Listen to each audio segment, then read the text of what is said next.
Can you describe to us the benefits of participating in a conscious leadership workshop, and can you share a case study of this? Well, we offer a number of workshops on being grounded and being conscious. They're half-day, one-day, two-day workshops, and we bring them into companies.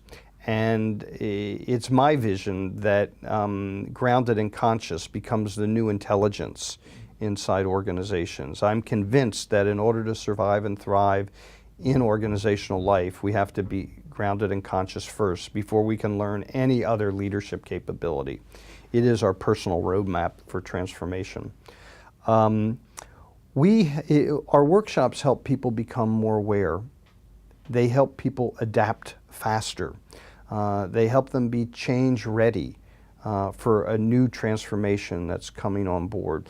They help people understand themselves and understand other people at a deeper level, because the more conscious you are, the faster you adapt and the higher performing you are.